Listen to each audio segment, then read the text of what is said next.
नमस्कार दोस्तों, welcome to the Abhishek doctrine. आज हम बात करेंगे एक ऐसे डिप्लोमेटिक इवेंट की जिसको 2025 का सबसे इम्पोर्टेंट समिट बोला जा रहा है।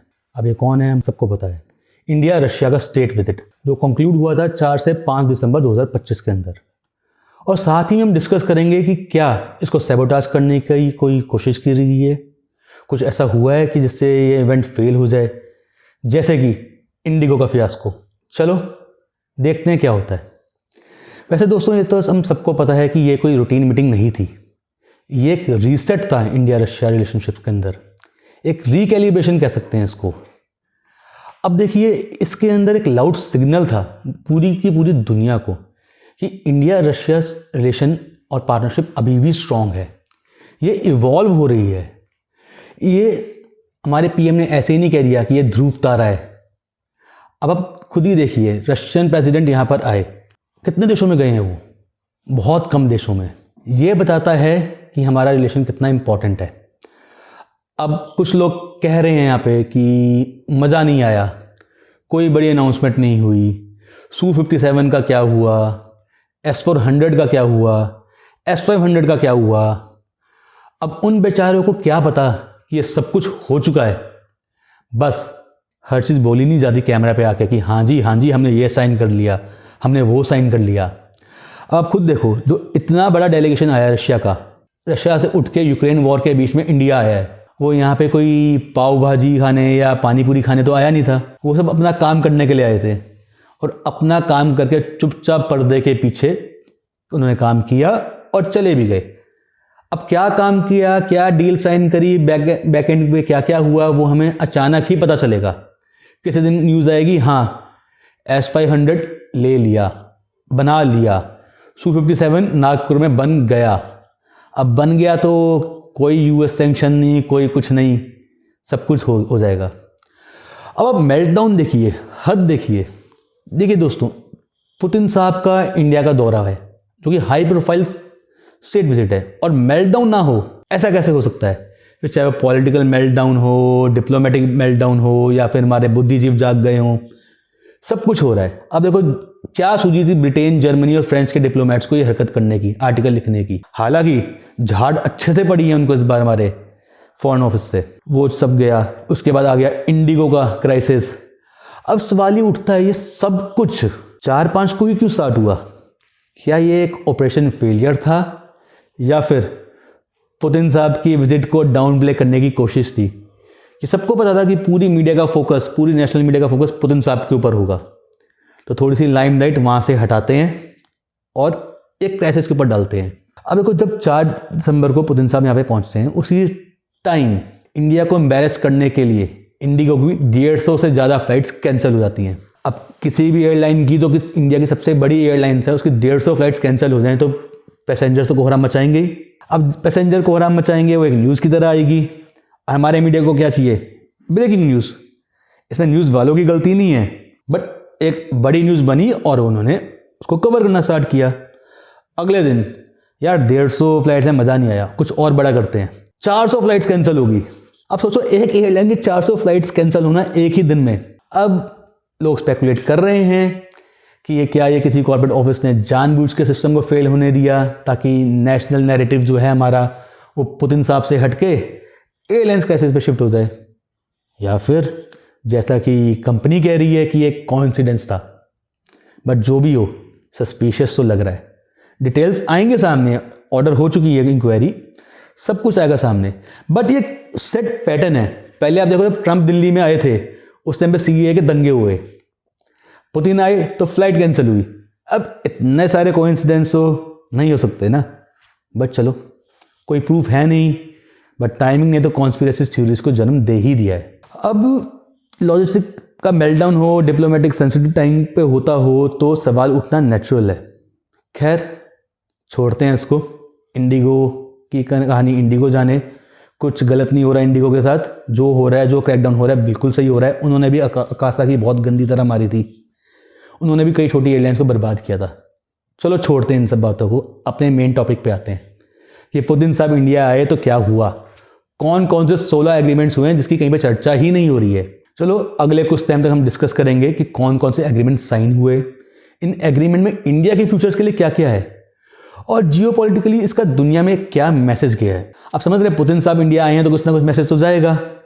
तो अब जो सबसे इंपॉर्टेंट बात है हम सबकी समझने के लिए वो कि सब कुछ ये दौरा किस बैकड्रॉप पे हो रहा था। हाँ कि हमारे जयशंकर साहब और डोवाल साहब जब क्रेमलिन गए थे उन्होंने पुतिन साहब को पीएम साहब की तरफ से इनवाइट किया, ये सब कुछ हुआ, पर इसका बैकड्रॉप क्या है।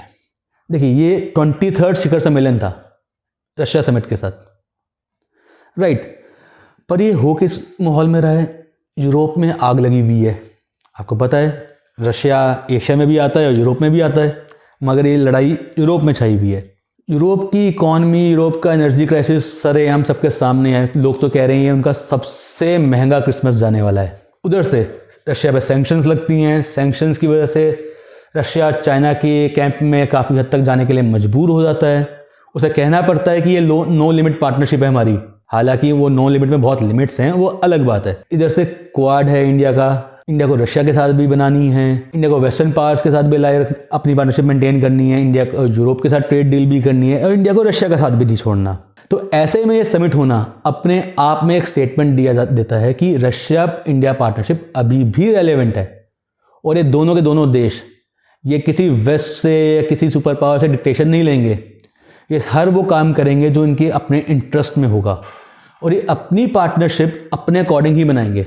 हमें रूस के साथ क्या करना है वो अमेरिका हमें नहीं बताएगा, सिमिलरली हमें अमेरिका के साथ क्या करना है वो भी रूस हमें नहीं बताएगा। अब इन सब में कुछ एग्रीमेंट्स बहुत इंपॉर्टेंट साइन हुए हैं, उसमें से एक है माइग्रेशन और लेबर मोबिलिटी के ऊपर। अब इसे गेम चेंजर बोला जा रहा है। इसमें अनाउंसमेंट होती है लेबर एक्टिविटी के अंदर। अब लेबर एक्टिविटी एग्रीमेंट है क्या, इसके तहत इंडियंस जो हैं वो रशिया में बहुत ईजिली काम कर सकते हैं। तो अभी तक हमारे पास क्या था काम करने के लिए, बाहर जाना है तो मेनली यूरोप, अमेरिका, अब रशिया भी है। सिमिलरली रशियन नेशनल्स भी इंडिया में आके काम कर सकते हैं। अब इससे फ़ायदा क्या होगा, दो देशों के बीच में स्किल बेस्ड इमिग्रेशन और बढ़ेगा। जो यूएस में चल रहा है कि मेगा मेगा मेगा सबको बाहर निकालो, और क्या हमारे कई बच्चे बाहर जाते हैं, पढ़ते हैं, इसके बाद उनका वीज़ा एक्सटेंड नहीं हो रहा। मैं पर्सनली कितनों को जानता हूँ जिन्होंने ज़मीन बेची है अपने बच्चों को पढ़ाने के लिए, नौकरी नहीं लगी, वापस इंडिया में आए हैं। अब रशिया ही क्यों, रशिया के पास देश तो बहुत बड़ा है, रिसोर्सेज बहुत बड़े हैं, मगर पॉपुलेशन बहुत कम है और जितनी भी है उसमें से काफ़ी हद तक बूढ़ी हो चुकी है, तो वो स्किल्स नहीं है। तो अब रशियन मार्केट में इंडियन इंजीनियर्स जाएंगे, इंडियन आईटी सेक्टर के बंदे जाएंगे, हेल्थ केयर एक्सपर्ट्स जाएंगे, तो हमारे जो लोग हैं उनको नौकरी मिलेगी, फॉरेक्स आएगा, सब कुछ अच्छे से होगा। अब दूसरा एग्रीमेंट जो साइन किया इन्होंने वो किया था इर्रेगुलर माइग्रेशन को कंट्रोल करना। अब ये इंश्योर करेगा कि कोई ट्रैफिकिंग ना हो।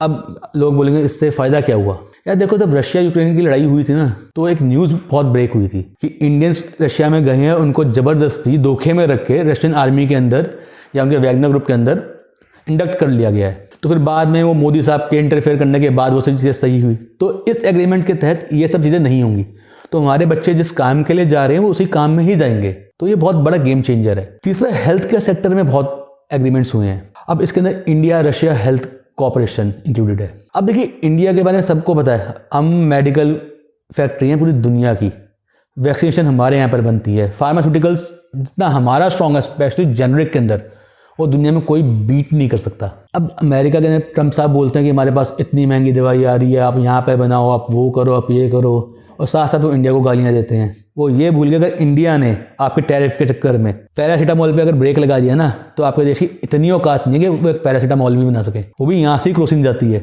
या कुछ और जाता है। फिर एग्रीमेंट होता है हमारा फूड सेफ्टी के ऊपर। अब इसका फ़ायदा क्या है, आपको पता है हमारे यहाँ पे एग्रीकल्चर एक्सपोर्ट्स बहुत ज़्यादा हैं, प्रोडक्ट्स बहुत ज़्यादा हैं, चाहे डेयरी हो, ग्रेन हो, प्रोसेस्ड फूड हो। अब हम ये सब कुछ जो पहले सिर्फ अमेरिका या वेस्ट को ही देते थे, अब हम वो सब चीज़ें रशिया को भी दे पा रहे हैं। तो हमारी एक नई मार्केट खुल गई है ऑल टुगेदर। तो जो हमारा सप्लाई चेन था, हमारा लॉजिस्टिक था, वो सब कुछ डाइवर्सिफाई हो रहा है। अब हम किसी एक पे मोहताज नहीं है, तो ये गेम चेंजर है। फिर जो सबसे बड़ा हुआ वो हुआ Arctic maritime and polar cooperation, जिसे बोलते हैं फ्यूचर ऑफ द वर्ल्ड। अभी इसकी इंपॉर्टेंस आप इससे लगा सकते हो कि ट्रम्प भाई साहब ने ग्रीनलैंड कब्जाने की बात कर दी। एक नेटो कंट्री दूसरी नेटो कंट्री को बोल रहा है कि आप ग्रीनलैंड या तो हमें प्यार से दो या फिर हम छीन के लेंगे। तो ये इंपॉर्टेंस है आर्टिक सेक्टर की। वहाँ पे तेल है, वहाँ पे नेचुरल रिसोर्सेज हैं, वहाँ पे सब कुछ है, बस इंडिया के पास वहाँ की ट्रेनिंग नहीं है, वहाँ के लिए शिप्स नहीं हैं। इस एग्रीमेंट से हमारे पास ट्रेनिंग होगी, लॉजिस्टिक होगा, शिप्स होगा, सब कुछ होगा। फ़ायदा, एक नया सी रूट डेवलप होगा रशिया और इंडिया के बीच में, नॉर्दर्न सी रूट। और इसको डोमिनेट करने के लिए पूरी दुनिया में जंग का माहौल है। एक तरह से अमेरिका इंटरेस्टेड है, यूरोप इंटरेस्टेड है, रशिया इंटरेस्टेड है, सब इंटरेस्टेड हैं। बट चाबी किसके हाथ में आई? इंडिया के हाथ में। तो ये इंडिया को एक बहुत बड़ा नेवल प्रेजेंस देगा। अब सिमिलरली एग्रीमेंट साइन होता है शिपिंग और पोर्ट कॉर्पोरेशन के अंदर, जिसमें हम ज्वाइंट मिनरल एक्सप्लोरेशन करेंगे, R&D करेंगे, पोर्ट कोलैबोरेशन करेंगे। ये सब कुछ हमारे को ना long term Asia Arctic strategy के अंदर एक बहुत इंपॉर्टेंट पार्ट बनाता है। इंडिया, आपको पता ही है, पिछले कई टाइम से चाह रहा है कि जियोपॉलिटिकली हम आर्टिक सेक्टर में बहुत ज़्यादा एक्टिव रहें। अब देखो, जिसके पास आर्टिक है ना, कि बर्फ़ें जिसके राज में है, राज उसी का चलेगा आने वाले टाइम में, बिकॉज वो एक अनएक्सप्लोर्ड एरिया है जिसमें पूरा डोमिनेशन इस टाइम पे रशिया का है।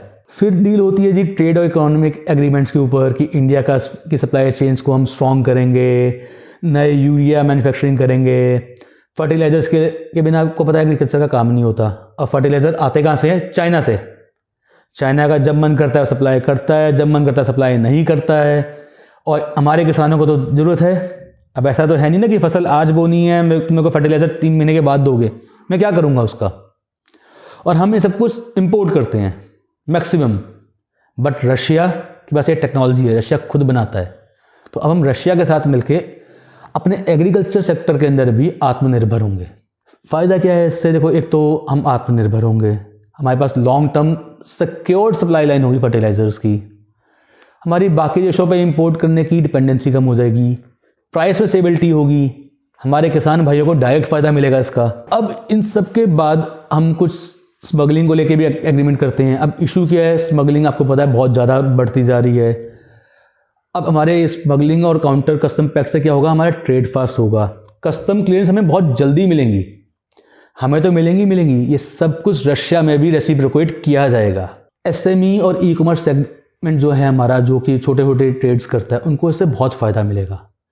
क्रॉस बॉर्डर पैकेज जो फैसिलिटी है हमारी, जो डिलीवरी होती है, वो बहुत सस्ती हो जाएंगी और तेज़ हो जाएंगी। यानी कि इंडियन बिजनेस हाउस को यूरेशिया जैसी बड़ी मार्केट मिलेगी। अब देखो, मार्केट में देखो, अब हम अमेरिका से पहले से डिपेंडेंट थे। अमेरिका ने टैरिफ लगा दिया 25%, फिर और 25%। प्रैक्टिकली स्पीकिंग, अब आपका किसी धंधे में मार्जिन 50% का नहीं होता। तो अगर वहाँ पे आपको लात लगी तो आपने क्या किया? ठीक है बेटा, तूने कर दिया, मेरे पास 10 लोग और हैं, हमें डाइवर्सिफाई कर दिया अपने बिजनेस को। तो आने वाले टाइम में इसका हमें बहुत बड़ा इम्पैक्ट मिलेगा। तो इससे आप देखेंगे कि एक टाइम आएगा कि पूरा वर्ल्ड हमारे पे डिपेंडेंट होगा। फिर कुछ हमारे एजुकेशन सेक्टर में होता है, पुणे की यूनिवर्सिटी के साथ टाइप होते हैं, डिफेंस रिसर्च के टाइप्स होते हैं। ये बहुत बड़ा है, बिकॉज अब हम एक साथ इंडिया और रूस कटिंग एज टेक्नोलॉजी को डेवलप करेंगे। AI हो, डिफेंस के अंदर हो, सब में हमारी कॉलेजेस आपस में कोलैबोरेट करेंगे। दूसरा एग्रीमेंट होता है हमारा मुंबई यूनिवर्सिटी और मॉस्को की स्टेट यूनिवर्सिटी के साथ। इसमें टैलेंट एक्सचेंज, ग्लोबल एक्सपोजर, ये सब कुछ होगा। अब ये ज़रूरी क्यों है? देखिए, हम लोगों के, दोनों देशों के लोगों के बीच में बहुत इंपॉर्टेंट कनेक्ट था। पीपल टू पीपल कनेक्ट बहुत बढ़ेगा। रशियंस हमारे पे ट्रस्ट करेंगे, हम रशियंस पे ट्रस्ट कर सकते हैं। मेरा जूता है जापानी वाला गाना आज भी रशिया में बहुत गाया जाता है, मगर वो मूवी को आए हुए कितने दशक हो चुके हैं। तो अब हमें और मिलना जुलना पड़ेगा ताकि हम ये सब कुछ और ढंग से कर सकें। और एग्रीमेंट होता है हमारा प्रसार भारती के साथ, जिसके अंदर हम सब कुछ ज्वाइंट करेंगे। न्यूज़ का सेक्टर हमारा वहाँ पे खोला जाएगा। इससे हमारी सॉफ्ट पावर जो है उसको बूस्ट मिलेगा। नैरेटिव कंट्रोल होगा हमारा रशिया के अंदर, ग्लोबल रीच होगी। अब फ़र्क क्या पड़ता है? देखो, कोई भी आपको अपना रिफॉर्म करना है या अपनी स्टेटमेंट बाहर तक लेके जानी है, नैरेटिव बिल्ड करना है, तो नैरेटिव बिल्डिंग के लिए बहुत बड़ा कंट्रोल होता है कि आपके दोनों लोग आपस में कितने जुड़े हुए हैं। अगर वो जुड़े हुए हैं ना, तो आपका नैरेटिव अच्छे से बिल्ड होगा। उसी के लिए हम अपनी न्यूज़ वहाँ पे और उनकी न्यूज़ यहाँ पे चलाने की बात कर रहे हैं। फिर एक और जो बहुत बड़ा होता है, वीज़ा रिफॉर्म्स। बिकॉज देखो, एक कंटेक्स्ट में देखो, पीपल रिफॉर्म्स के अंदर क्यों हो रहा है? PM मोदी ने अनाउंसमेंट करी थी कि मैं 30 दिन का ग्रुप वीज़ा दूंगा, वीज़ा दूंगा, नॉर्मल टूरिस्ट वीज़ा दूंगा। क्यों? हमारे पास गोवा है, हमारे पास हिमालय है, हमारे पास समुंदर है, हमारे पास अंडमान है, हमारे पास मध्य भारत में इतनी घूमने की जगह है, हमारे पास नॉर्थ ईस्ट है। अब जो रशियंस लोग जो घूमना जाना चाहते हैं, उनके पास ऑप्शन क्या बचता है? चाइना। बाकी समय तो सैंक्शन ठोक रखी है। अब वो हमारे पास आएंगे, हमारा देश घूमेंगे, यहाँ पे पैसा खर्च करेंगे, हमारे टूरिज्म को बूस्ट मिलेगा, हमारे ऑटो ड्राइवर से लेकर हर एक को बूस्ट मिलेगा। लोगों के बीच में कनेक्ट इतना ज़्यादा बड़ा हो जाएगा कि अगर आप रशिया जाते हो तो लोग आपको सिर्फ यही बोलना कि हाँ मैं हिंदुस्तानी हूँ, जैसा कि आप अफगानिस्तान में करते हो। आपसे बोलते हो मैं इंडियन हूँ, आपको हर जगह इज्जत मिलती है। अब ये कदम तो हमने उठाए हैं, मगर डिप्लोमेसी में ऐसा कुछ नहीं होता कि वन साइडेड। रशिया भी इन सबको रेसिप्रोकेट करेगा। अब इससे हमारा कल्चरल टाइज बहुत ज़्यादा लिंक हो जाते हैं। अब रशिया ने डिसाइड भी किया है कि वो इंटरनेशनल बिग कैट अलायंस का पार्ट बनेगा। India fabric of time exhibition जो है वो मॉस्को में रखी जाएगी। तो आप समझ रहे हैं कितना गेम चेंज हो रहा है पीछे से। सिर्फ डिफेंस ही सब कुछ नहीं होता। आपको एक बड़ी देश को अपने ऊपर डिपेंडेंट भी बनाना होता है। एक कल्चरल डिप्लोमेसी का एक मेजर बूस्ट है। अब देखिए, हम रशिया से सिर्फ हथियार खरीदते रहते हैं। रशिया हमारे से क्या खरीदता है? कुछ भी नहीं। तो ये सब कुछ हो रहा है हमारे ट्रेड डेफिसिट को भी कम करने के लिए, ताकि हम भी रशिया को कुछ बेचें। और जो सबसे बड़ी अनाउंसमेंट हुई है 2030 रोड मैप, जिसके अंदर इंडिया बहुत बड़ा लॉन्ग टर्म स्ट्रेटेजिक फ्रेमवर्क के ऊपर काम हो रहा है।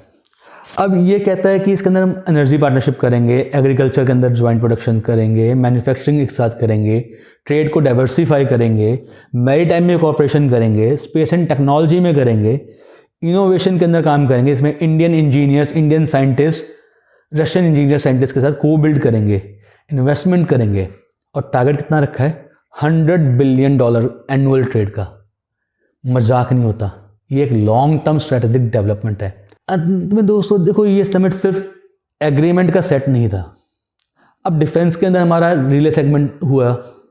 अब रिले के तहत 5000 रशियन ट्रुप्स इंडिया में स्टेशन हो सकते हैं, अपने फाइटर जेट्स, अपने प्लेन्स, अपने वॉरशिप्स, अपने सारे मिलिट्री इक्विपमेंट, टैंक्स के साथ।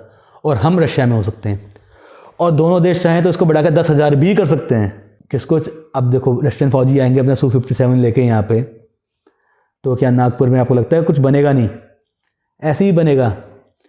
डिफेंस मिनिस्टर ने डील करी थी रिले की। इसी तरह डिफेंस मिनिस्टर को किसने रोका है कि वो Su-57 या S-500 पे कोई डील नहीं कर सकता?